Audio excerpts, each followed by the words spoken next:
Okay, so the ink on the contract is dry, the credit card's been swiped, and the receipt is printed out. You're done, right? Well, welcome to This Explainer. Today, we're going to completely reframe our understanding of what happens after the close. If you've ever felt like handing over that receipt is the finish line, you are absolutely going to want to pay close attention to the details we unpack today. Think about this for a second. What would you say is the most critical moment in a sale? Most of us instinctively guess it's the pitch, or maybe that super tense negotiation, or, that exact second the customer finally decides to say yes. But the research we're diving into today, it argues something entirely different. The real work, the genuinely critical moment, actually begins the very second after the money changes hands.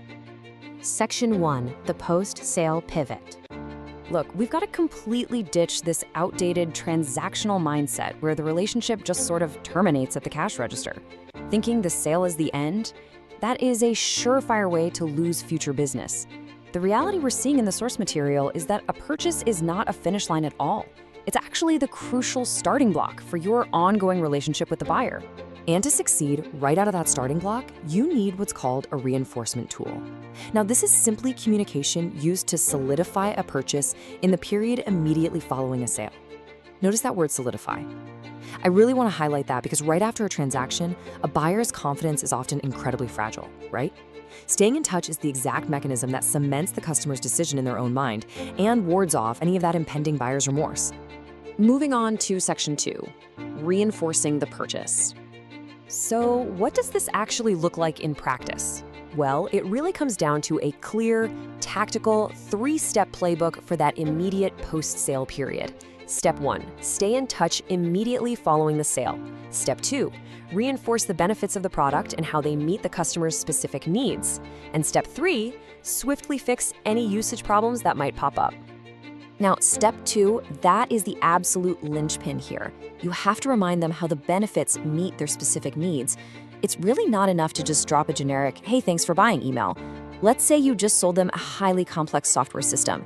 You need to remind them that this system is going to finally solve their team's massive data bottlenecks. By directly connecting the features back to their original pain points, you're actively validating their good decision and fighting off any creeping doubt. Which brings us to Section 3, solving immediate problems. We've literally all been there. You buy a fancy new high-end espresso machine, you excitedly rip it out of the box, and suddenly, you feel like you need an advanced engineering degree just to make a single cappuccino. The real danger zone isn't necessarily the big price tag. As the text points out, it's the very real friction of attempting to figure out how to use a new product. This is exactly where a newly solidified sale can rapidly unravel into deep frustration if that customer feels abandoned. To combat that exact danger zone, swift communication acts as the ultimate friction fix. If your customer is left entirely alone to struggle, well, that initial frustration quickly curdles into regret.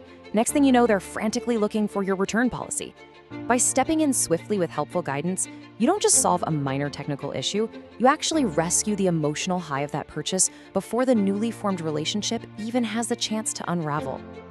Finally, Section 4, cultivating long-term loyalty. When we map out this chronological customer journey, the compounding effect of these actions just becomes so obvious. That initial sale on day 1, that's merely the spark, but your immediate follow-up on day 2, combined with resolving their friction by week 1, that is what actually builds the rock-solid foundation for a year 1 relationship. And guess what? A strong relationship in year 1 is precisely what yields repeat sales in years 2 and beyond. That very first micro-action directly paves the road to macro-level business. As we wrap up this explainer, I really want to leave you with a lingering, maybe even slightly provocative question to chew on. Is your final pitch actually just your first conversation? Based on literally everything we've unpacked from the research today, the answer is a resounding yes. I challenge you to look at your own sales process, honestly, any professional relationship, through this new long-term lens. Because remember, the close, it's really just the beginning.